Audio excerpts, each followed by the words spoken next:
It is 9:01. And Martin has turned on the recording, so welcome to Coffee with a Purpose, everyone. We've got multiple folks joining us this morning from UMass Boston, or possibly other campuses as well. They're working with the town to conduct a study on human resource services. They'll probably correct and amplify me on that, but we'll follow our usual custom of let's do brief introductions of ourselves so they get a sense of who's in the room. Maybe as part of that, there was a survey that we could fill out individually. Just indicate when you're introducing yourself whether you happen to fill out that survey. Don't go into details as to what you said. That'll come later. And Martin, why don't we start with folks that are physically in the room with you?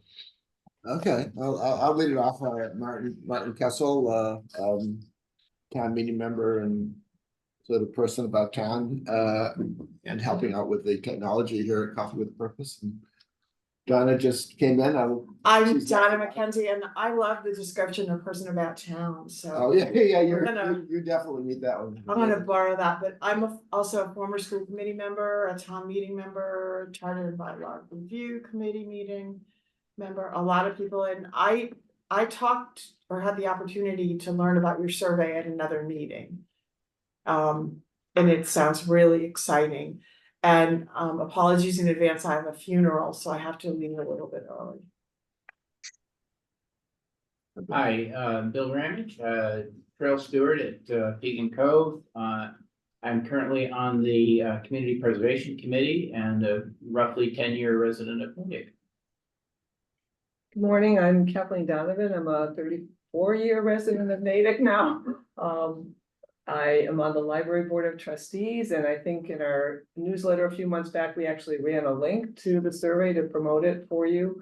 And I did complete that survey. My name is Kerry Butfield. I'm a relative newbie here in Natick, just 21 years now. Former town meeting member, concerned environmentalist. I was treasurer for Pat's Keep Native Beautiful group. I'm the repair cafe guy, you know, about that event, and property manager, a bunch of different stuff, handyman, a little bit of everything. So that's me. Yeah, and that's about it for here. Okay, thanks. Elaine? Elaine Ostroff, long-time involvement with disability rights, worked with the Department of Mental Health at a critical time of deinstitutionalization, primarily working with staff. It was an extremely exciting time with a new awareness that people with developmental disabilities had a lot of potential that had not previously been recognized. So thank you. Hello. Thanks, Elaine. Polly?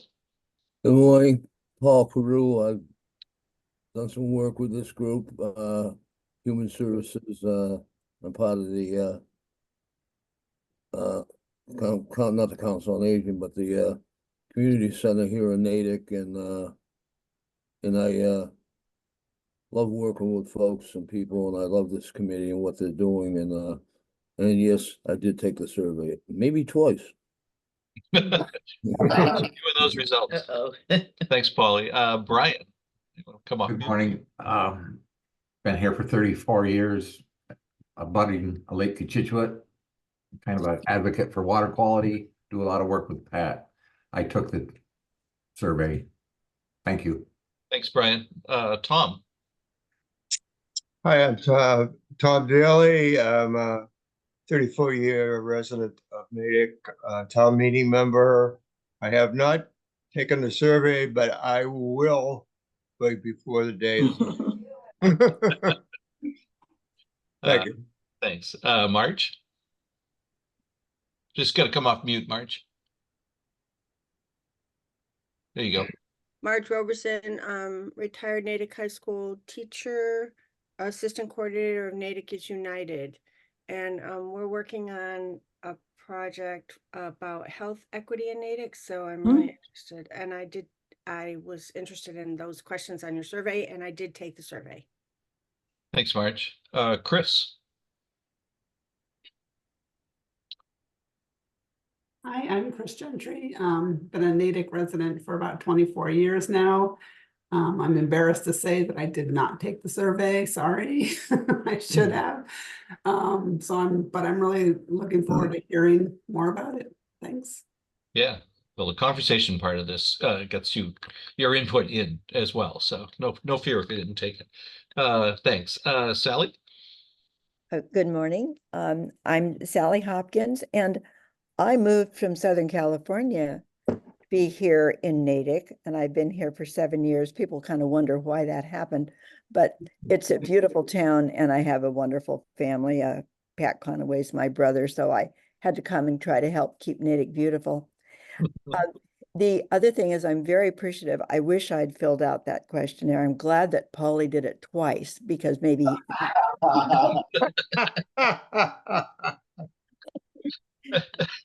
Thanks, Sally. Cindy. You gotta come off mute there. Cindy, there you go. Morning, and thank you. I am an almost 5-year resident of Natick. I moved here from Rosendale, and I love Natick. And I don't know if I did the survey. I think because there was, anyways. I thought I got another notice, and I wasn't sure if I had done it or not done it, whatever. But the questions were really, really good and made me really think about what I love about Natick. So thanks, Cindy. Gigi, come off mute there. Genji. Yeah. There you go. Sorry. Good morning, everybody. My name is Janji Monar, and I'm very pleased to be here today morning. It looks like we have a crowded meeting. I see a lot of new faces, and myself is more than 25 years resident of Natick. I retired from medical research and sciences, pharmaceutical industry, and I love Natick. I have to confess, I didn't take this survey, so I'm sorry about it. Quite all right. Although maybe I shouldn't be apologizing. All these UMass folks, I'm not keeping track of whether they're grimacing or not. Rick, say hello. Morning, Morgan. Good survey. I think I finished it, but to tell you the truth, I don't remember. It was fairly long. I do remember that. I'm a 6-year resident of Natick, and a 45 years of marriage celebrating this month. I've fallen in love again, this time with Natick. So one of the volunteers in Eco Natick and do some other stuff, town meeting, etc.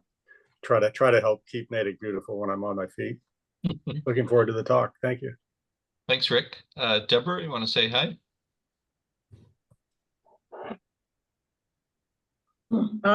Good morning. Hey. My name is Deborah Younger Mitchell. Natick for Black Lives Matter. I've also do Pop and Beans children's books. I've been a town meeting member for the past 2 sessions, but I didn't apply on time, so I'm not a town meeting member anymore. But I'm a previous town meeting member. I met Morgan and Mike before, and I believe I referred them here. You did. Yeah. Thank you very much for that, Deborah. Okay. Thank you. Yeah. Carol. You got to come off mute, Carol. There you go. Hey. So good morning, and I'm Carol Berkowitz. I've lived in Natick over 50 years, and I was a town meeting member when I was 20, and when now I was 80. So, but not all those years in between. And I live on Lake Cochituate and do a lot of work to help preserve the lake. And thank you for coming. Looking forward to hearing the story. I did do the survey. Thanks, Carol. Pat?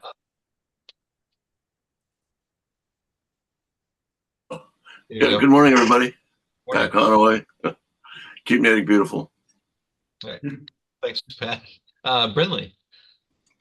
Good morning, everybody. Brinley Vickers, 24-year resident of Natick. I was on the Pay As You Throw task force and the recycling committee, and I'm a town meeting member, and try to pay attention to a lot of it. I actually spent a lot of time helping to get this survey out there. I emailed it to people. I posted it on social media. We talked about it in this group. I'm fascinated to hear how many people participated, and I'm excited to get to hear the results of this. I think it's a great thing. So thank you. Thanks, Brinley. And Sarah. Hi, I'm Sarah Hanna, retired geologist, town meeting member. I'm on the Community Preservation Committee with Bill, interested in all things Natick. And Rick, congratulations on 45 years this month. You've got us beat by 1 month, it sounds like. I think that was a subtle reminder to don't forget the anniversary this year, Doug.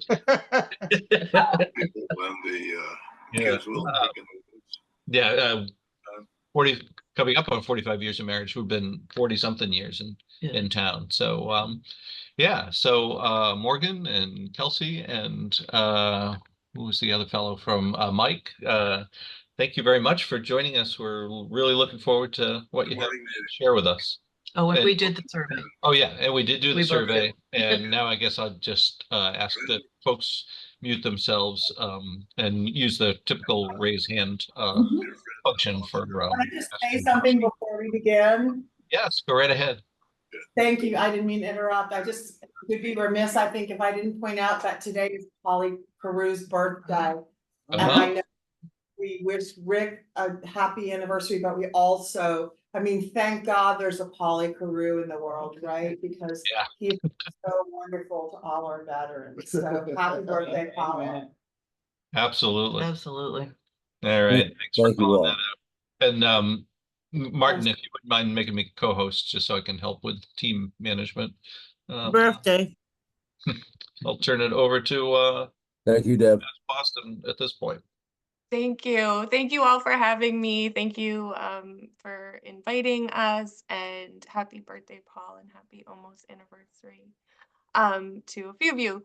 So I'll introduce my team first, and then we'll talk a little bit about the project and why it's absolutely fine that you didn't do the survey, because you're here talking with us today.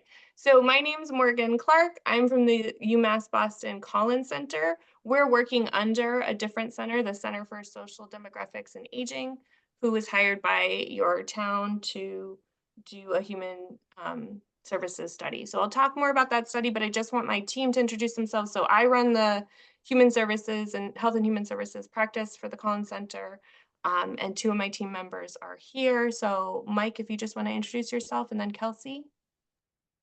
Good morning, Mike Fishbein. I live in Boston. I'm actually joining you from my original family home in New Jersey, which I think is probably also where Kelsey is. So nice to be in the state with you. And I have been with the Collins Center for about 1.5 years. I've worked a bunch with Morgan and Kelsey, and it's great to be with you this morning. I've been on this project a little bit with Morgan recently, at interviewing some folks who were picking up their kids at Brown Elementary, and have had lots of really lovely conversations. And everybody involved has been really great, and I appreciate being here with you this morning. Thanks, Mike. And I'm Kelsey. I'm also at the Collins Center. I've been there about 2.5 years. I come from academia, so I'll be here kind of taking notes and making sure we're capturing some of the big themes from today's discussion. So I'll be mostly behind the scenes, just listening, and it's great to meet you all. And to that point about recording, hopefully you've seen that we're recording this, and we'll be posting it on YouTube unless you tell us we can't or don't want to. So great, thanks. Thanks so much. And yes, you can continue with your normal practices. That's fine. So I just wanted to show quickly the town's website about this project, because I think that'll give a good basis of how the overarching project is working, but of course I'm not sharing the right screen, it looks like, so hold on 1 second. So on your Town of Natick's website, we've got a page about the study. I think you can get it here straight from the homepage, but you can also go through the Community Services to Human Services page. It doesn't tell you a lot, but it does tell you what we're doing.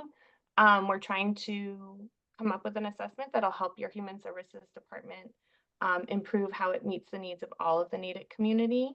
And human services includes anything that helps people of all ages survive and thrive. So I'm just going to scroll down quickly just to show you the timeline. So as Paul mentioned, he had met with some of our team members before. In the fall, we got to know your community by having these stakeholder focus groups. The team talked to local human services professionals, key Natick staff. That helped the team launch that or derive that survey that you saw. It is closed. But that was open for, I think, like 6 or 8 weeks. And then we've also been doing these focus groups, which this is counting as one of those, where we try to get more in-depth conversations about needs so that we can fully inform the final assessment. So the goal is to have a draft report in the summer and a final report in the fall to the town that would guide your human services department in its future planning. So I'm going to stop sharing that, but that's available there. I did see that there was like a sign up button. You've got an incredible communications professional for the town. I'm guessing that if there's a public comment period or any presentations, that if you sign up through that button, you'll probably be notified of any other public input opportunities. This is one of our hopefully final focus groups, but you know, data collection is takes a lot of different phases, and like I said, we've been at it since last fall. So again, this is a time for like a in-depth conversation. So just because if you did miss the survey, it's fine. Everything's on the table. So if you don't mind, well, actually, before I launch, I have a couple of slides just kind of giving a better overview of the project. But before I show my slides, I just want to see if anyone has any questions. Okay, and I should also, I love Mike telling you where he was. I'm coming from the Cape, and like Mike indicated, we came up last week and talked to families at pickup time from your ASAP after school program. I was at a different elementary school, and I have to say, every time I come up to Natick, I fall deeper and deeper in love. It seems like an incredible community, and not least because I left my pollen covered Cape to come there and just see your beautiful trees and almost no pine pollen. So that was also amazing. All right, so I'm going to, hold on 1 second, just show you the slideshow without.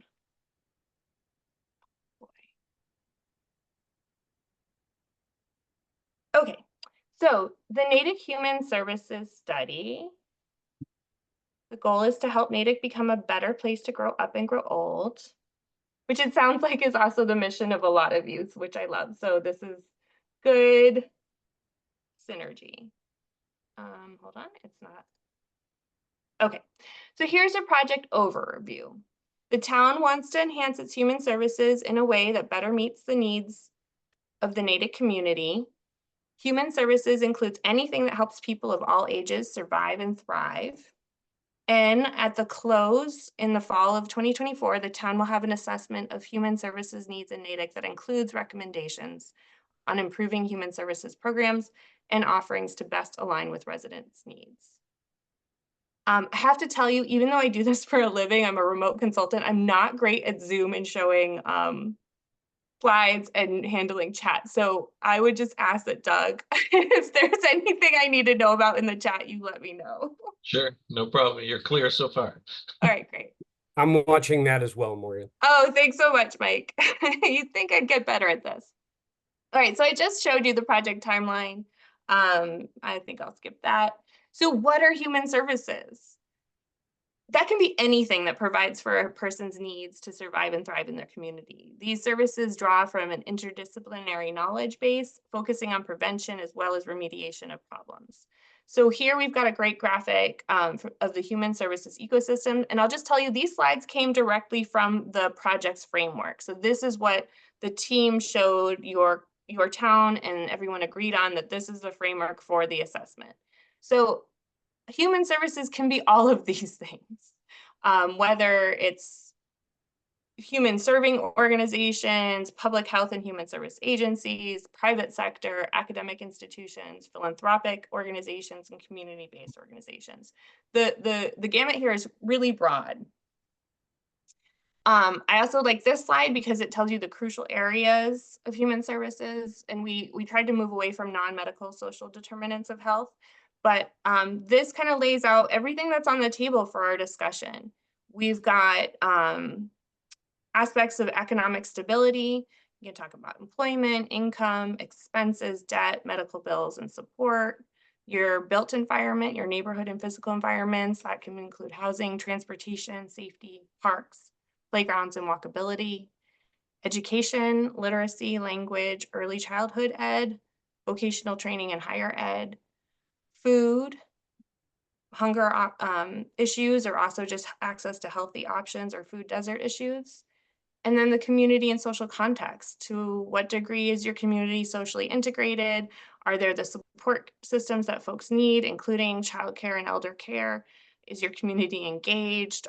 Are folks facing discrimination and stress? So this is just to lay out, like I said, almost anything's on the table. We want to hear from you about how Natick, your specific community, can improve its human services.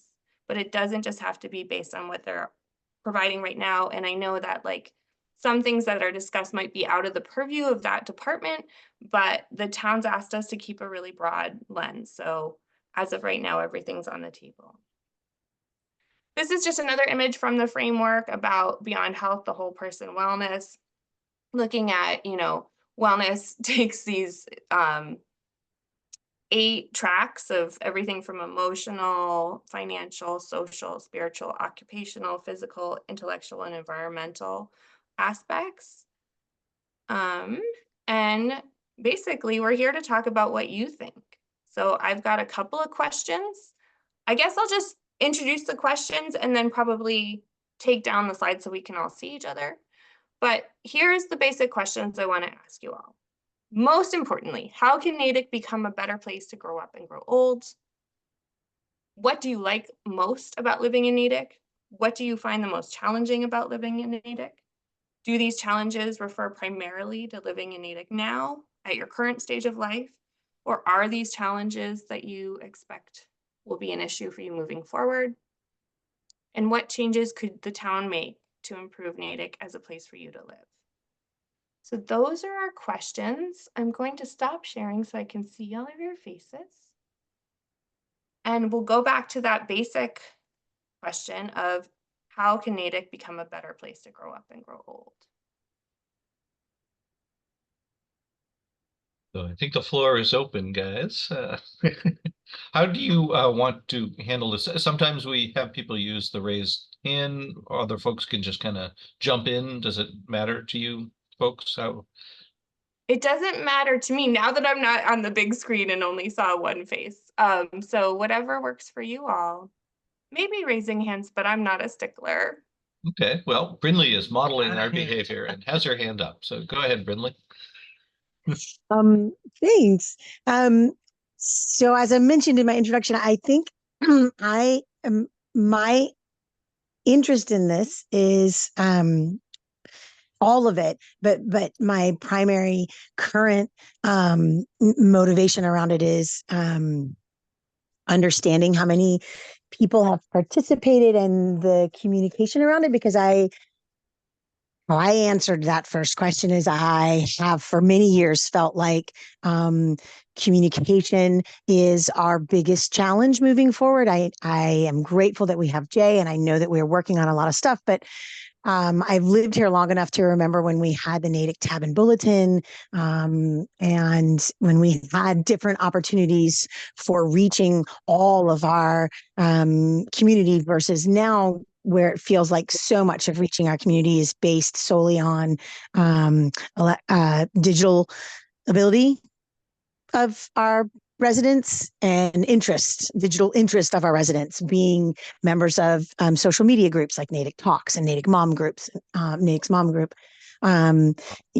Realizing to go to the Natick Town website. And so those are my curiosities around this right now in terms of how I think we make our town better, because I feel like we really do offer a lot. We offer a lot of help to our seniors. I feel like, how do we reach them? We have a lot of offer to our parents. How do we reach them? To the people in the middle that don't have parents and aren't eligible for senior benefits. How do we help them? I can give an example of my husband qualified for the senior parking pass downtown, and I can't even remember how he found out about it, but it was this really weird way that he found out that he could get a parking pass for downtown. And now that we know that, we share that information with a lot of people because people don't know it. So my immediate interest in this is the communication around it, and that's, there you go. Thank you. So we didn't say, but Mike, Kelsey, and I run the Collins Center's communication team. So your concerns are very much echoed in 350 other municipalities in Massachusetts, and they're very, very valid. And we'll reflect that information in the assessment. But I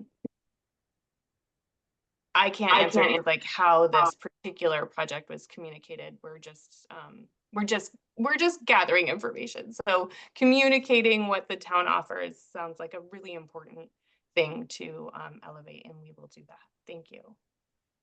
Are we going to be able to find out how many people actually participated? I'm sure. We're not sub-project leads here, so I'm sure the report will say number of people who were surveyed, number of people in the focus groups. Gotcha. Thank you. So this is a data collection activity. This is not a reporting activity that we're doing here, if that is helpful. Yeah, and my apologies if the Coffee with a Purpose folks thought that this was going to be more on reporting on the status of it. I think I used language to that effect, but also wanted to stress that it was information gathering and an opportunity to, particularly for folks that didn't fill out the survey. So perhaps we can have others from the team back later on to report on results. Brian, I think you had your hand up. Hi, about the state park, and been here for 30 plus years. And the reason why I chose this area is because it's such a beautiful, user-friendly place. It has such great potential, and the water quality now at the park has opened at Memorial Weekend, and it was closed because of cyanobacteria. That fundamental basic of water, and now it's polluted where it's dangerous, is a huge impact. And our natural assets that Natick is so lucky to have, so many trees and beautiful spots, that they've been kind of taken for granted. And Pat's work with Keep Natick Beautiful has kind of shined the light on the quality that could be here, and to get us all involved in improving this situation. And I hope you join us with this effort. That there's so much, that 650 acres of lake that's in the middle of our community that is now toxic. How we let it get to this point, and how come we're not taking more active measures to correct that? That's what I'm working for and hope to influence. So thanks for your help. And I think that's one of the primary foundations that we've got to build on. So thank you. Thanks for that input, Brian. Yeah, absolutely. Deborah, so you're returning to your seat, and you did have your hand up. Do you want to talk? I had to go get prettied up. Please help me. So I moved into the Natick Avalon Apartments over here by the Home Depot with my daughter in 2014. And the only reason I moved to Natick was because my daughter didn't like the schools in Randolph. She was in Newton Medco from kindergarten to 12th to 10th grade. And I had to take her out of Newton Medco. The school in Boston's were terrible. Where I lived, there was glass by the schools, people dealing drugs. I mean, I don't know what they were dealing, but they were just outside the school. I didn't like it. So I was a product of Medco. I went to Boston Latin Academy first. And I begged my mom to go out to Medco. So anyway, my dad told me that Black people didn't usually live in Natick. And I guess it was just like recently, I don't know how many years that Blacks have been able to get in. So when I came in, I started the movement Black Lives Matter with the Natick Moms Group. Somebody mentioned Natick Moms Group. And that's how I got to meet so many fabulous people on this committee, including Donna McKenzie, school committee member, Tom, who I affectionately nicknamed Uncle Tom, and Sally, fellow book lover, and my best friend of all, birthday boy. Is he here? Paul. Yeah, he's here. He's here. Amongst others.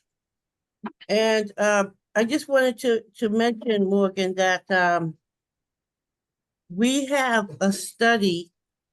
So that's how I got to Natick. I didn't know anything about Natick. I just knew there was a Chuck E. Cheese in Natick, and I hated having to drive there to Chuck E. Cheese from Boston because she loved Chuck E. Cheese. But you guys don't have that anymore. But I like Natick. I mean, I didn't grow up in the city. I grew up in a suburb of Mattapan, 2-family house surrounded by trees. I had 2 sisters, and both were like stair steps. What do you call it? Irish twins. So my father forbade us to watching the Three Stooges. He thought we would be curly Moe and start poking each other's eyes out. But anyway, and then there was the white flight. Of course, there's white flight when the Blacks move in, the brown, Blacks move in, the brown, the whites move out. So anyway, I like Natick, I do, and I don't want to change Natick from what it is. I think that's my thing. I don't believe in recreating the wheel. You have a beautiful town. I fit in where I can. I want to invite Morgan. I'm a climate liaison, and Doug knows about Doug and Sarah. We have a senior group for the climate liaison, and it's a diverse group. We welcome you to come. That's it. Thanks, Deborah. Thank you for your time, That's and it. I will follow up with you about that. Thank you so much. You. So we definitely heard in the beginning in the introductions about how much folks are involved with the environment and how important that is in Natick. Because this is a human services study, and as I said, the scope is broad for what's on the table, but I am wondering if there's any particular programs or services that you folks think Natick needs or is great, right? Like, it's also good for our assessment to say, please make sure you always keep this going, for Natick to become a better place to grow up and grow old. I guess for my part, I don't know what the solution would be here, but there seems, maybe this happens in all communities, there seems to be a bit of an us and them, an old Natick and new Natick vibe going on, particularly when you follow like social media and stuff. I think there's a lot of us that love what's going on in Natick and all of the volunteerism and all of the new initiatives and how inclusive the community is trying to be. There's definitely also a strong contingent in town that just bristles with how different the town is from the way they perceived it to be 30, 40, 50 years ago. And every new wonderful new and inclusive initiative the town launches seems to run counter to what that group feels. It just, you had the word stress on your slides. It adds a little bit to kind of, I wish there was some way that we could all love the town. It is it is a wonderful place, but I don't know. Just an open-ended comment, I guess. Thank you. Over in the physical room, you have your hand Yeah, up. the hands are Spiritual up. Center. Yeah. Hi, Bill Ramage here. I had a question on one of your many points, and it has to do with housing. And in our case, it's very focused. We've been here for 10 years. I was retired when I came here. We have a beautiful house. We love it. Bedrooms on the second floor. We came here to be with my daughter and granddaughters. I'm not sure how much longer I'm going to be able to live in that house. Right now, we're fine. But like the Ricky and Jay Ball, I don't want to leave Natick to find suitable housing. And that really concerns me. I love this town, and I would have to give up a lot to have to move. And I just don't see housing, senior housing. Right now, we don't need assisted. Who knows what'll happen? You know, I could have a stroke tomorrow. But I don't see that piece available in Natick. Very helpful. I think someone else had their hand up, but okay, I see a couple not using the function. So Marjorie, you came up first on my visual. I tried to use the function, but I couldn't find it, which I should have been able to. But anyway, two things. I love that there's a bus system in Natick. I don't think it's well advertised, and I think it would be helpful if there was more public transportation. I know we live in a suburb that everybody likes to drive their cars, but I have a friend who lives in Brookline, and she can get anywhere she wants to without ever getting into her car, and that would be a lovely thing if it was a little more available and clearer communication about how it works, because I have been working with immigrants, and part of the issue is figuring out the bus system is difficult. Secondly, I wish they had put bike lanes, safe bike lanes on Route 27. I live 2 miles from town, and I would happily ride my bike there, but I'm not riding on Route 27 at any time. So that would have been a nice addition to the new 27 that they put in. Someone told me they were putting in bike lanes, and maybe after they pave, they will, but they're not going to be protected bike lanes. They're just going to be along the road, and I don't really trust people when I ride my bike. So that would have been, protected bike lanes would be a really nice thing to add. It's probably a little late for that, but those are the two things. Transportation basically is my biggest issue. I can drive, but I would love to be able to use public transportation more. Marjorie, thank you so much. I would love to ask a follow-up question because we do have the ability to do a little back and forth here. So as I said, my team, we had 3 of us stationed at different elementary schools last Thursday. And my school, I heard a lot about transportation, but where Mike and another member, Pat, were, they didn't. So is there particular areas of Natick that come to mind as far as needing transportation, just if we can provide some sort of additional context? I don't know quite the answer to that question. I live in North Natick. Okay. And the bus does go right by Route 27, so I can take the bus. I would guess that's more a matter of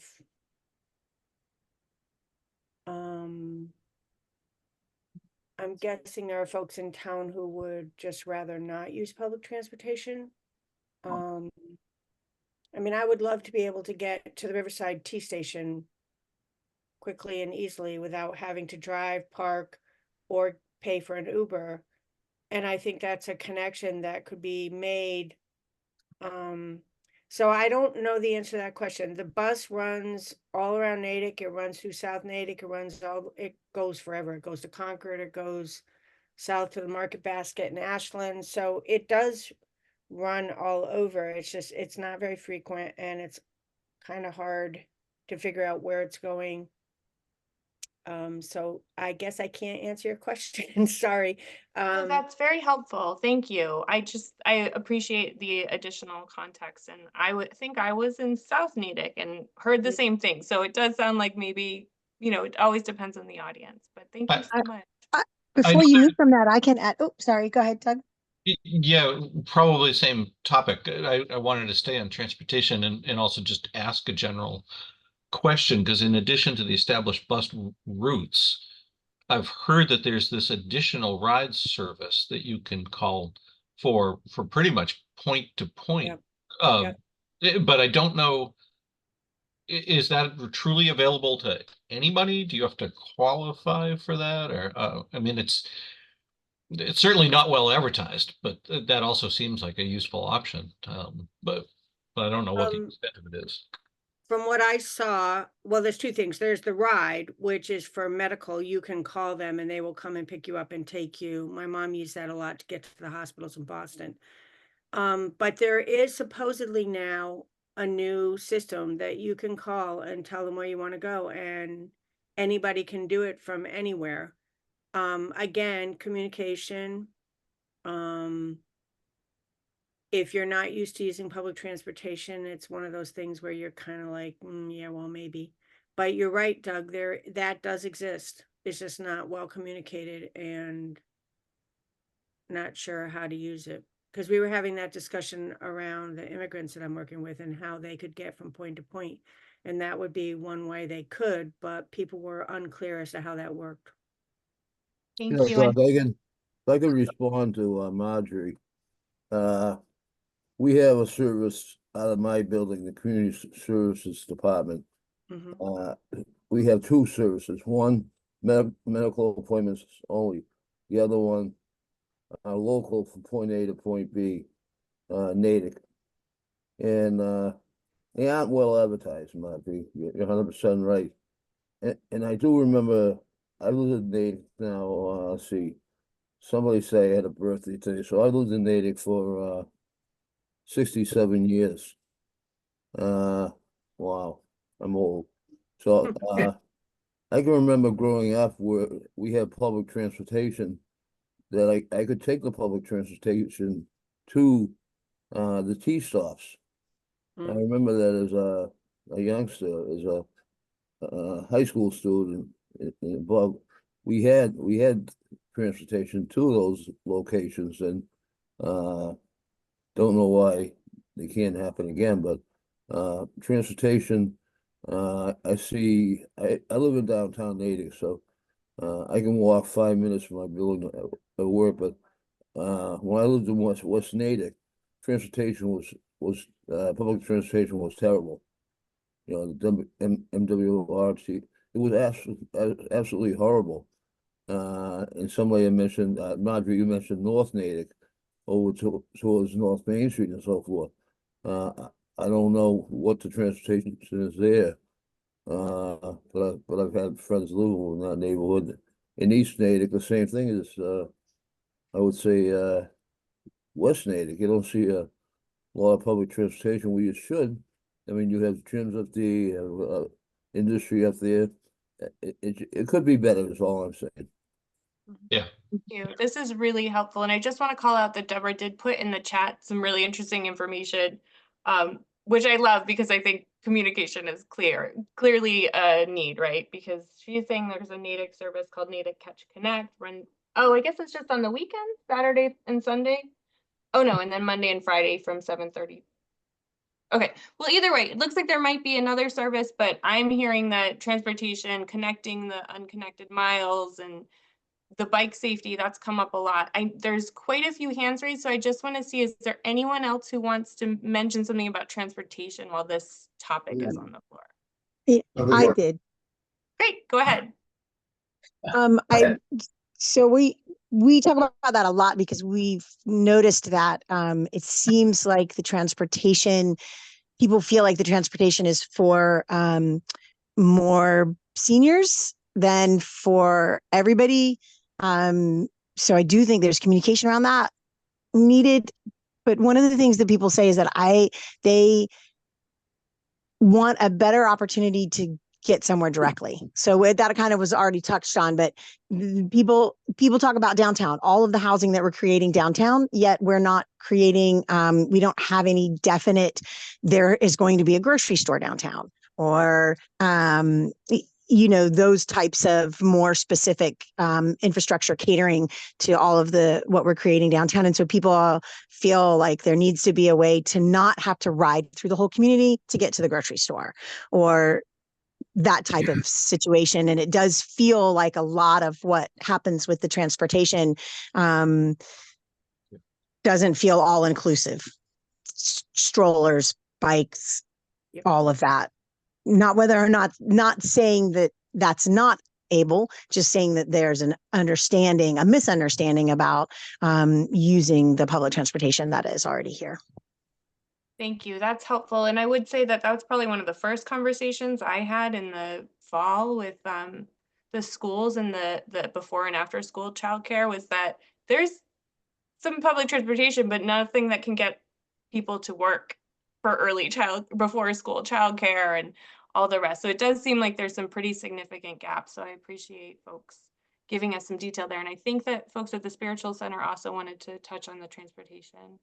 Go ahead. Can I just jump in to make just two quick comments, because a lot has been said about transportation, and I'll just add, we have a big baby boomer population, and as much as we should have transportation for all ages, as people get older and want to drive less or don't want to drive on the major roads, which we have Route 9, we have Route 27, we have Route 30, I think we really have to be looking ahead to how to support transportation for this aging demographic. The other thing that I would say is that looking back to your slides, areas of concern and interest, whether it's engagement with the community or knowledge of services, access to services, that's impacted by transportation. So if I know about a town service or a community event I want to go to, but I can't get there, that's a problem. So I think all the discussion about transportation, even though there are many other issues, I think this one touches so many things that it should have a real high priority in the report. Thank you so much. Sally, you have been so patient. Would you like to help us transition to a different topic? Well, you can go ahead, go back to Cindy if she's on transportation. Oh, okay. Hi, I am on transportation. My general rule of thumb is if I can walk someplace, I live right in the center near the fire station. So up to 2 miles or a mile, I walk. And if it's beyond that, like out as far as Framingham, I ride my bicycle. And so like Roche Brothers, that section of 27 is, I mean, of 135 is okay, but then once beyond Roche Brothers, it starts to get a little dicey. And then you get to Framingham and they've got a whole bike lane. So there's a big, like, obvious, like, whoa, okay, Natick, you're behind. Get with the program. And then I would just add to, or just support the comment about Route 27. It is possible now with the rail trail to go at least to Home Depot and that whole area safely on a bicycle. And I look forward to the opening at the station. And I just want to say one cool thing that I've discovered about Natick is that there were several big developments in the 90s, and somebody in the town, some really good planning people, required connections, trails between some of these subdivisions. And so as a walker, it's really cool to be able to walk between neighborhoods that way. And the trails, the network of trails is just amazing. And so that's something that I really value about Natick, is the walkability and being able to use my bicycle to get places, like going to Wellesley. It's only 2.5 miles to get to, you know, Wellesley Square. And that's pretty okay. That's 27 and going 135 west are the issues. And Union Street, Union Street is not really good. To go to South Natick on a bicycle, the safest way is Cottage Street, but then you have to be on Route 16, which is really, really bad. So just my thoughts there. That's incredible. I appreciate you giving us that expert information. It looked like the Zoom room over in the Spiritual Center still had something else to say about transportation. Person here with a comment. Yeah, Okay. so I had some accolades about Natick. I had lived in the Alston Brighton area for many, many years, had a condo just off Common Avenue, Boston College. I think it was just lumped Natick, Alston, and Brighton in the same sentence. And when I was looking at the burbs, I kind of lumped Framingham and Natick in the same sentence. I looked at two-family houses in Framingham, one in Natick. One in Framingham I thought was really nice, neighborhood, not so. I definitely chose the right neighborhood to hang my hat on. The transportation, as much as I love Natick and I'm not advocating more driving, anyone who drives west on 135 headed towards Speen Street, it's a traffic nightmare. I mean, at 2 o'clock in the afternoon, there can be traffic back to the dog park at 2 in the afternoon. I know that there's 3 bodies of water there. And the other thing about that intersection is like going off road and all the way the pavement is beat up.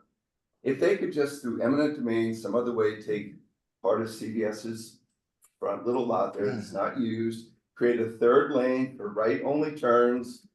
And that would just alleviate so much of the traffic. I don't know what can be done about that. I know that DOT spent money on the 27 project, but 135 is another road that they maintain. That intersection is just a nightmare for anybody who lives in Natick. Like I avoid it like the plague. I don't know what can be done about that. Thank you. And Rick, you have one more. I'm going to take one more transportation related. Is that you, Yes. Rick? Okay, go ahead. Yes. Well, first, I second all of the comments. I was on the transportation committee briefly. It's sort of, I went off it because its focus is really the big exchanges, the big, exchange at Route 27, Route 9, things like that. My interests are more in getting around. And like I think Carrie just said, or somebody, the network of walking is great. The biking, I actually got rid of my bike because I live up 27 south towards Sherburne. And it seemed like this was, I got rid of it before they redid it and put in sort of a better looking, thing to protect bikes, but it's not an actual bike lane. I asked about that and it's not wide enough here. For some reason, they say here, it's a state road. It has to be 5 feet wide. And the last point is, and 135, I think, is a state road too. There's not a single protected bike lane in Natick.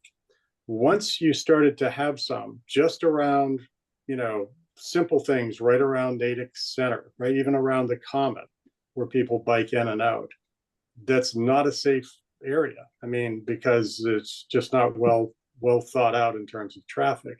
If you start putting in protected bike lanes anywhere, they will spread. Okay, people will get the idea, and more people, seniors will be on e-bikes. Last thing, just a suggestion for people like Sally, there is radar. Okay, I have a good friend who biked to my house yesterday from over by Kennedy.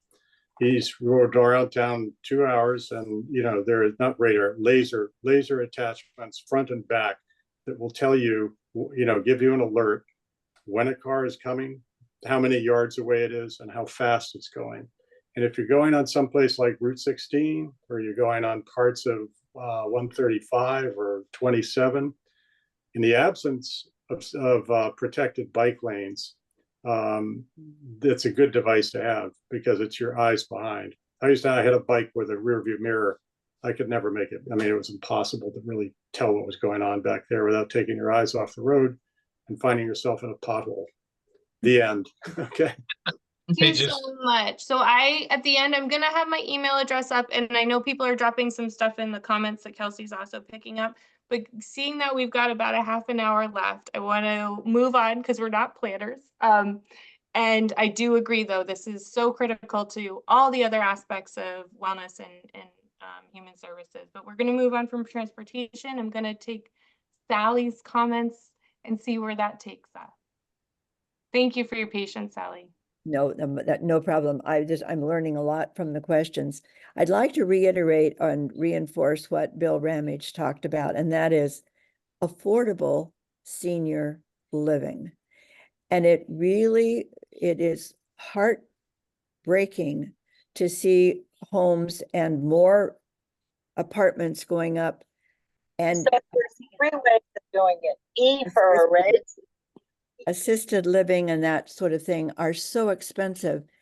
If Natick could help senior living redefine what seniors need, this idea of elegant assisted living with 3 full meals every day, that seniors don't eat 3 full meals, and that they have accoutrements that are, nice decks and balconies, but we really need something affordable, because for seniors on modest, like retired teachers' incomes, Natick is not open to us. End of thought. Very much. So I see that poor Tom had his hand up for a while and then he had to leave. So Doug, if you have his contact information, please forward my email if he wanted to share his comments. Thanks. Yeah, I will reach out to him. Since affordable housing and senior affordable housing are universally designed, right? So it's accessible throughout your lifespan. Housing is on the table. I just want to see if anyone else wants to comment on that. I would love to comment on that. Sorry, I couldn't hit my hand. I can wait if I need to. No, that's okay. Go ahead. Go ahead. We live right around the corner from 2 sets of housing in Natick. I live right around from the senior housing that's run by the Natick Housing Authority, and I have to say, I put it in my original comments, but I feel like it's something that should be highlighted in person. They need help so desperately. I feel like it is an embarrassment. It is probably the biggest embarrassment for the town of Natick that's what our housing authority housing looks like. And I know that so much of that is state and not just us, but I do think that is something that should be really, really highlighted in what needs to get better in Natick, because it's that housing in the condition that it is a travesty. And then also we have Doug, what is Doug and Sarah, what is the other part of the community, the housing community, the needed housing community that's right next to us as well? I don't remember what it's called. Well, there's Cedar Gardens, and then I don't know if it actually has a name, but it's a subsidized housing. Yeah. Housing. Yeah. I think our subsidized low income housing, I think we've gotten a lot better in the past few years with that. It seems like the care of those houses has increased. They get power washed now and cleaned and taken care of, and things seem to be better so that the people living there don't feel like they live in the slums. For a while there, the residents that I know that live there really felt like their hands were tied in terms of what they could do and how they could take care of it. And things have been getting better with that. So that's on the plus side. I do think that the subsidized housing needs more help, and we need more of it, because I think what I keep hearing from people about housing in Natick is that we're working hard to create more, quote, affordable housing, but because of the value of homes in Natick, affordable, quote, isn't actually affordable for most people. You still have to have a very good job in order to qualify for the affordable housing because of how it's figured out. And so I think that there's a huge space in between affordable and subsidized that we're not talking about or working on. I don't know if we know how to do that because we need rules and we need the rules and we follow the rules and the laws and how to create that kind of housing. But I do think that that is a big complaint from people that I talk to about the housing needs in Natick, is that there's this middle ground, like what Sally was mentioning about, teachers who want to live in the town that they work in, and DPW people who want to continue to live in the town that they work in, and that type of thing. And so I think there's a middle ground there that is in between subsidized and senior housing and what qualifies as affordable, which is still expensive to many people. And I think there's a big need there for that. Thank you so much. Paul, you have your hand up. Yes, I agree with Sally 100%. The being on a retired teacher salary, I'm not even sure how affordable Cedar Gardens or Mill Street would be to on your salary, your retirement. And I did sit on the Housing Authority Board, both as a governor's appointment and elected position for about 10 years. And you would just mention that the residential housing in Natick looks like there's some improvement with cleaning up the neighborhood and cleaning the house and so forth. I have a niece that lives in that housing, and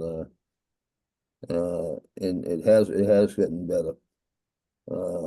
But I think the affordability in Natick, affordable housing in Natick, for most, a lot of normal working people is still a little tough.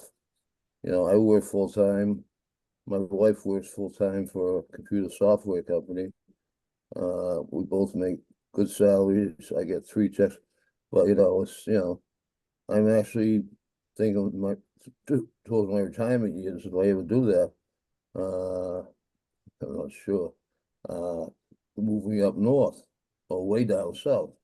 As far as people being able to afford to stay in Natick. So I don't know. I think all this billing going on in Natick, I'm not sure how much of it will be for your public servants, your other town employees. Someone mentioned DPW employees, so I'm not sure how much of that will be affordable for those folks, including me.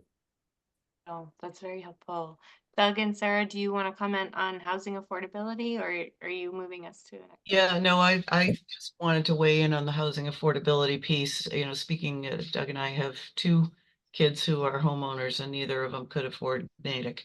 They wanted to stay in the area. We're very fortunate they're in Framingham, but we see this firsthand in our own family that if we were a young couple today, we would not, I don't think, be able to afford the house we live in, at least not at the stage of our life we were at when we moved here. And I don't know what the answer to this issue is, but the one thing that I think is exacerbating the problem of finding anything affordable is there's so much pressure on the housing market that people are buying houses that will be perfectly good as starter homes or step down from the house where you raised 5 kids, smaller homes, and tearing them down and putting up $1 million+ homes. And that takes a piece of property that might have been affordable off the market and turns it into something else. So I don't know what the answer to that is, but I just want to point that out as something that I think is exacerbating the problem of the lack of quote unquote affordable housing here in Natick. And it's not just Natick, it's happening all over the region. But we see it all around us. Everywhere I look, houses are being torn down, and I'm sure everybody on this call would tell you the same thing, that in their own neighborhoods, it's happening. If there was a solution, I bet there's a strong contingent in the town that would love to pilot it. It's like, let's try this new approach to not doing tear downs. Yeah. Anyway, that's my 2 cents worth. Thank you. Cindy, do you have a comment about housing affordability? You're muted. You got to come off mute. My sister was down from New Hampshire, and we took a walk yesterday afternoon, and walking through the neighborhood where I live, and I'm renting now, and I'd love to be able to buy something in Natick, and when I look at the houses, it's the houses that Sarah was just describing, the smaller houses. I don't want to, I'm a single person, and I don't want a huge house, but I do want a house with maybe 2-3 bedrooms, the third one for an office, and I wanted just all of the rooms, but not big rooms. And the older houses had smaller rooms, and so overall the square footage is smaller, and that's the sort of a place that would appeal to me. And I see in my neighborhood 6 or 7 every year being torn down and being rebuilt with big, beautiful houses. One thing that I have noticed is the number of 2-family, maybe they're called townhouses, I'm not really sure, but scattered around, some in these residential developments from the 90s and others just plopped here and there in neighborhoods, which I think is really, really cool. A really nice use of space. And the reason I wouldn't want to live in an apartment is because I'd like to have a garden. My mom is 91, and what keeps her going? She can't drive anymore, but she can play in her yard. And she has something to do, to be responsible for. And she has a very active social life. She lives in Weston, so she takes advantage of the ride and different things to get places and friends, but she's able to stay at home and be pretty much on her own. So that's kind of, I see that, for me, I see that having a house to take care of is a way that would, at least for me, promote my well-being, help support my well-being. Thank you. That's wonderful context. We are coming close. I think we've got about 20 minutes, and I want to make sure that we hear from the folks in the room who haven't had a chance to speak. So Gyonji or Carol, Pat, do you have, and actually I don't even know who's still in the room over at the Spiritual Center, but I just want to make sure that you feel, yeah, go ahead, Gyonji. Yeah, I just would like to support, the transportation portion of this discussion.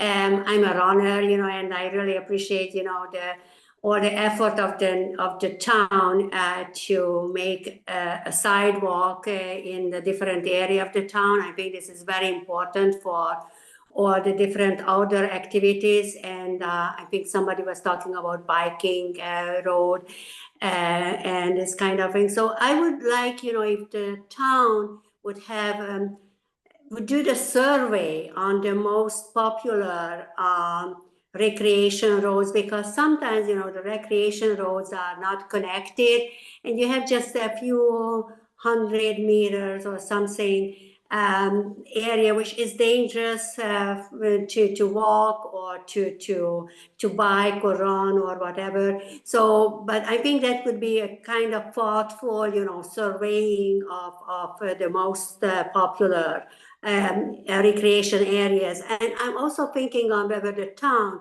could not reach out to other neighbor towns like Wellesley or other towns, and because there are some area between the different towns which is a kind of nobody's land, so nobody takes care of this. And to get some negotiation or to work out some plan, how to connect this recreation roads between the different towns. So that's my comment. Thank you. I love that we have a theme here, and it's really, really useful. So one person I didn't talk to, but I know the team did, is your planner, and I want to make sure that they're also looped in this conversation. But yeah, clearly transportation affects all of our lives and what we can and can't do. So, and the housing portion, I love Cindy talking about how being able to have a garden. I saw that eightfold image from my slides right there, like just being able to stay in my home and garden is a really important piece, and just being able to stay in your home, right? So Carol, yes. My concern has already been brought up, but I see the need for a market downtown. And not only for the local people, but people who use the downtown. And we do have a beautiful commons. We're so lucky to have that in Natick because so many other towns don't have a commons like we do. And so that brings on Saturday, there are just so many people downtown and people come from a lot of other towns, especially on Saturday. So the parking is an issue and, but I don't know how to, although there's a big building, there are a couple of buildings that are going up in Natick. One by Debson's, and I don't know what that, I don't know if that's parking. I don't know what it's for. And also downtown, there's an open space and there's some buildings starting now. I think some of that's retail, maybe it's apartments, but I don't know if it includes a market. Just so I'm clear, you mean a supermarket or grocery store? Yes. And you want to see that downtown? Yes, I do. Because more and more people want to live downtown. And if they do want to live downtown, which is a good idea, there needs to be a market. Okay, thank you. That's really helpful. I heard at a previous outreach event other ideas, but not that wouldn't work with a market, but it's just about having like better spaces to meet downtown, or even better restaurants, I heard for one person. So if I could just pause for 5 minutes and hear if there's any other thoughts about what the downtown could look like, that would make you feel better. Yep. The Zoom room. I had a comment about something different. Although I do echo the idea of a downtown market is great. There used to be an A&P downtown many years ago, and many people remember that. But I have a comment. What went in where Jones Drug used to be? Somehow I had that idea that that was a grocery store. No? That was a drugstore since time immemorial. Right, but what's there now? Oh, Sicilian Market is there now, and it's they have grocery items, but it's very limited in scope. It is very specific to their Mediterranean market. So it's not, I wouldn't say it qualifies as an actual grocery store because there's no toiletry items. There's not a broad range. You can't go get milk and sugar type of thing. It's not a grocery store. Yeah. Other than grocery stores downtown, I had put in the chat, there's also another survey currently going on about, again, it loops back to transportation, about Route 27 from Cottage Street to the train tracks. So if folks have thoughts about that section of roadway, they should plan to take that survey as well. I would love to, if you're still looking for downtown comments, I have a few. Thank you. So one of the complaints that I hear about from people talking about town is that we seem to not have a plan in terms of what comes in and what doesn't come in. For instance, we have a ton of pizza restaurants within a mile of each other, which is, I'm not complaining about, nobody's complaining about that. I think what they're complaining about is that it seems we go from pizza to Buttercup, where Buttercup plates are extremely expensive, and there doesn't seem to be a lot of later evening opportunities. We have Dates and Olives, and we all are aware of what we have downtown. I think people are just looking for more middle of the road, sit down eating that isn't pasta and pizza. Because we have an enormous amount of pasta and pizza in town. And so, and then we have Buttercup. And so I think people are wanting to find things that are not chain, but more like what a chain offers in the sense of middle of the road. And I think people really are very concerned about the retail planning because of all of the building that's happening downtown. We have so much retail space that's going to be come online and be available within the next 3 years because of all the building. And so I think people really do want an actual grocery store because there's going to be so many new homes there, and we're trying to limit parking. There's not, each apartment isn't going to come with 2 parking spaces. So people really are concerned about how the parking is going to work, how people are going to get around to get to grocery stores and et cetera. So that's great input.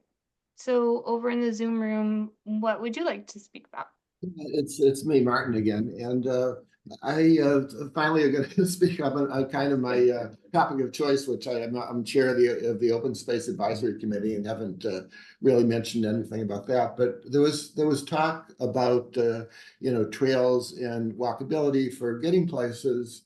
But I'll just put in a plug for trails just for recreation and exercise and general well-being. I think that the ones we have in town are quite successful. Once we build it, people will come. Just a question of getting more.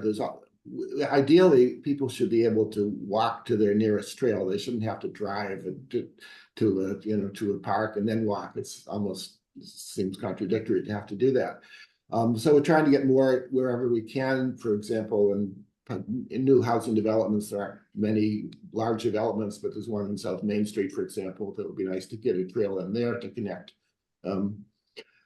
But also in terms of aging and people getting older, of which I guess I'm an example because I was pretty young when I started this. But I've got to be more careful on trails now. And I think one of the goals of our committee for the current year is trying to get a more accessible trail, either fully accessible or at least moderately accessible, so that it's old people friendly, or people that are trying to be careful not to trip on rocks and those things. And the problem is not that we don't realize it's a need, but trying to get funding and get some expertise on that. So just a little push to help get some more accessible trails for people who are getting older or who have some sort of disability, not necessarily fully disabled, but who have some disability and want to get outside. Very much. Sally, I love your use of the thumbs up. That's great. I want to just turn it to my colleague Mike, and because as I'm trying to pay attention to all the hands and stuff, Mike, is there anything that you picked up on that you want to ask any questions before we ask for closing comments? I was I appreciate that you Morgan, that you encouraged folks that had been intently listening but had not jumped in to then do so, and I would just reiterate that it's so really important to hear from everybody. But I guess I'm just curious.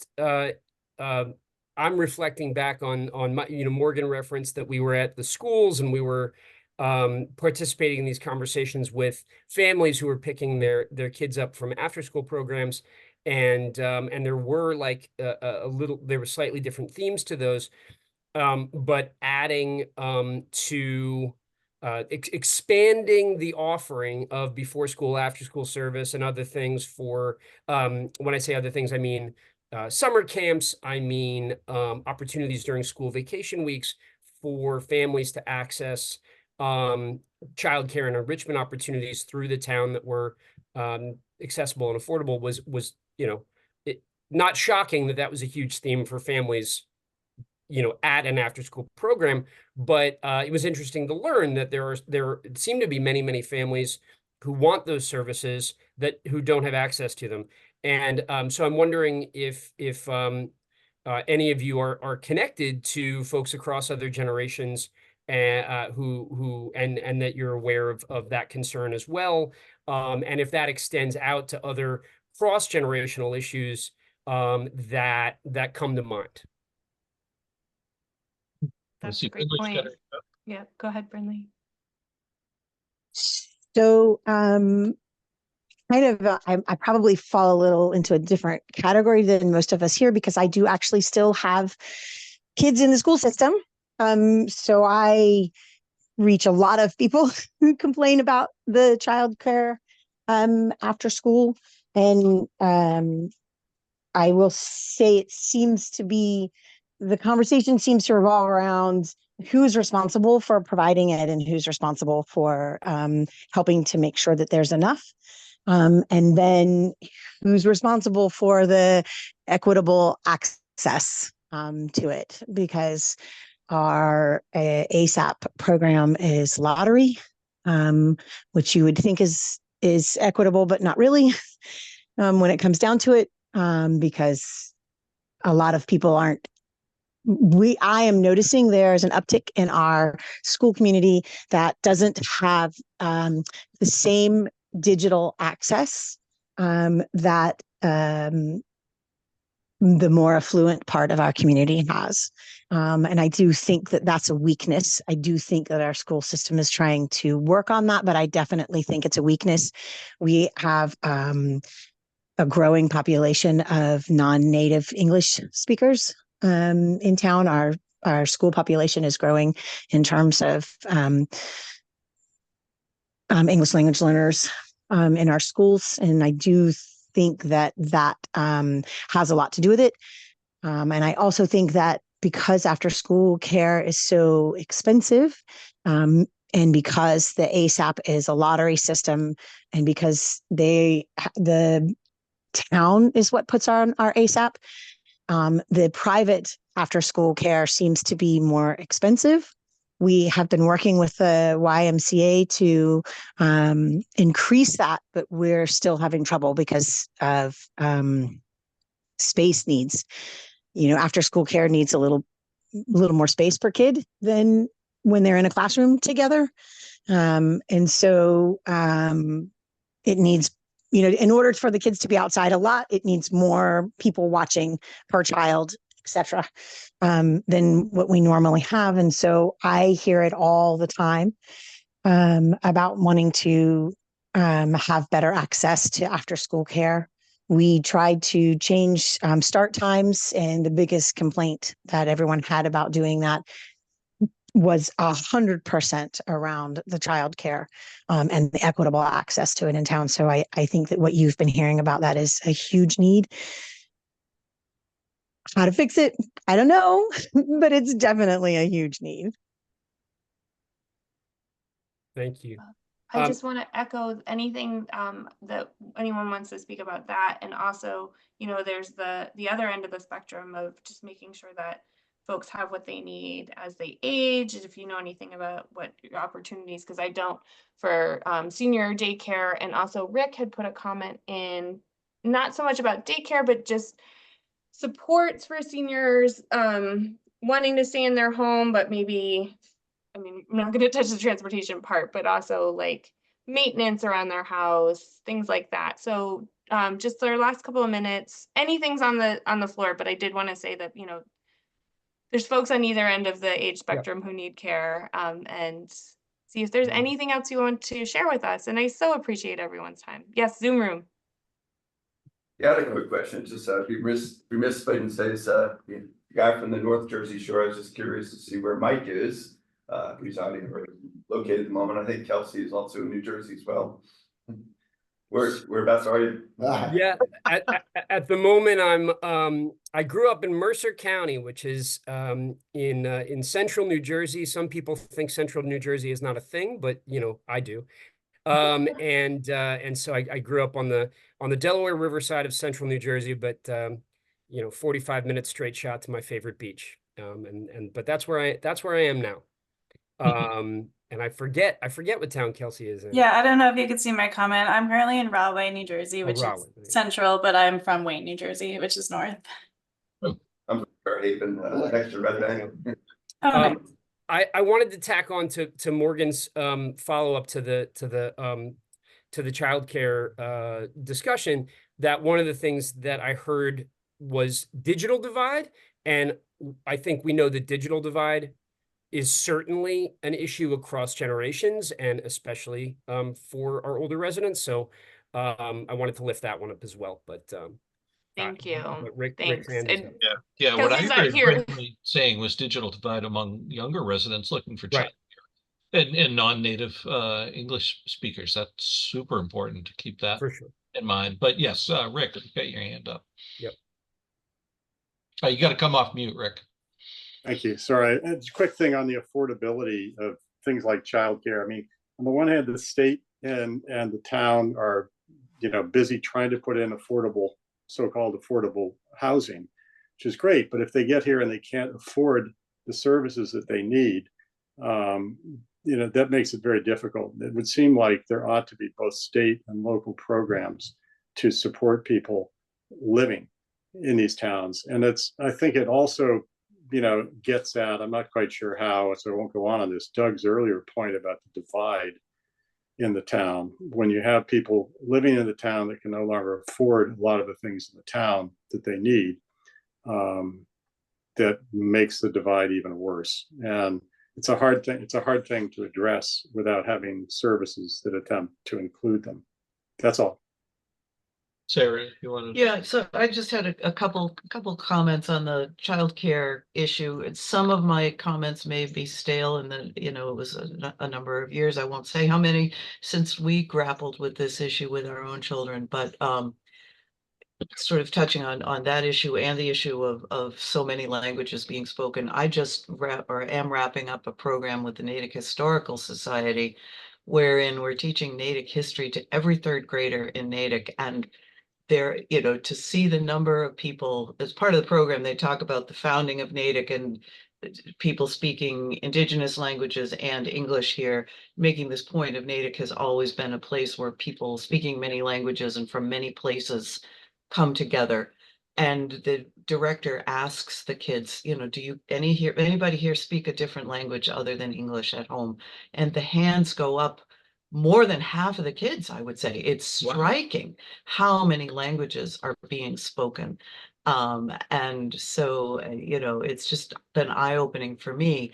And I'm wondering, this may exist, as I say, I'm a little out of the loop on this, but it feels like if there was a central place that had information on childcare opportunities, public, private, just, when you're working and you have young kids and you're trying to pay your bills and you're scrambling around, it's hard to do all this and feel like you're on your own. And as I say, this may have changed over time, but I'm guessing it may not have changed as much as maybe it should to, have some kind of central point of, not just that your kid's entering the school system, but all the things that go with that of what kind of after school, before school, summer programs, maybe support programs, I don't know, but just some kind of central repository could be helpful for young families. Libraries. Yeah. Marjorie, thank you. I think Jay is working on all of that, but again, that's digital. So he really is trying to do a better job of communicating what's going on in Natick, but you have to know to go to the Natick website. You have to know where to find that information. Also, we just heard, you folks were there, SMOC in Framingham has a lot of those services, but again, you have to know that and you have to be able to get there.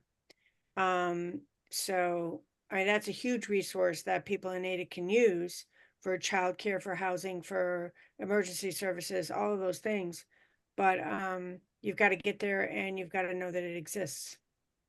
So I think the communication piece comes back at that. Natick Service Council does a lot of that stuff as well.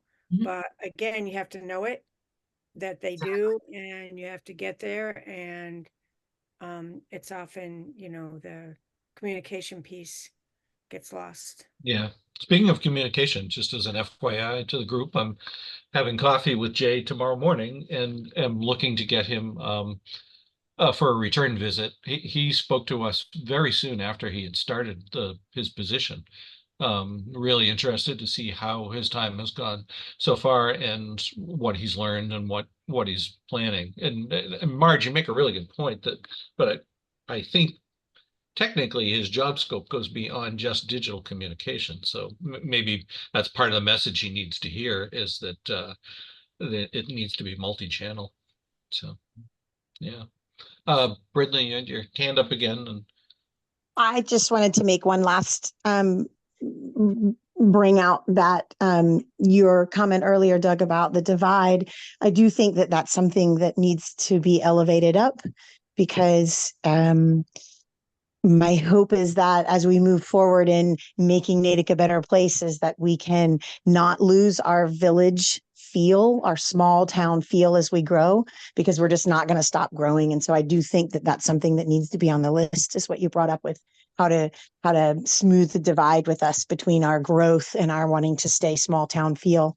And I think that that's a lot of the communication that we've all been talking about, and the transportation and the housing and I think all of that ties into that exact same thing of wanting to be able to have the $1.5 million homes, but not lose the sense of small town where one village taking care of each other feel.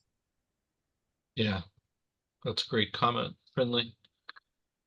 Well, I want to thank Morgan and Mike and Kelsey for joining us. I think they had to tease us a little bit to get us to start talking, but once they do, it's always hard to get us to shut up. So that's good. And I will share, Morgan, your email address, not just with Tom, but with the entire group, if that's okay with you, to invite further feedback, if that's all right. Please do. I just typed it again in the chat. I typed it a little bit earlier. If you want to send it out to your group, that would be fine. We are nearing the end of data collection, so I'd say like in the next week or so, but I know that I leave things like this and I'm like, oh, I should have said whatever. And we didn't even cover, I'm sure, even half of the scope of what everyone wanted to talk about. So I welcome your comments. I welcome everyone to follow up. And to Brinley's first point, I do think that the town will be doing more to present the data and put the draft out for comment, possibly. So stay tuned. There was that button to sign up for more information on the town's website for the project page. And I really appreciate everyone's time. Monday mornings are tough. Thanks for showing up. Thanks for giving us such great information, and we will bring it back to the team.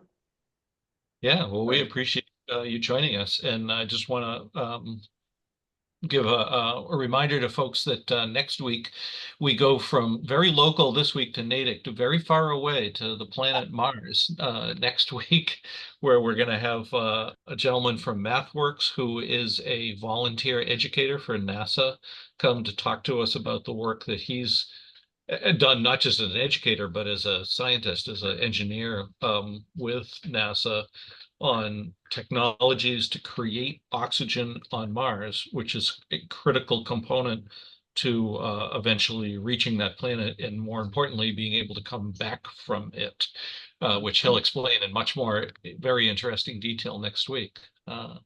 So with that, enjoy the week. Looks like a nice day somewhat so far. We'll see you all. Thanks again.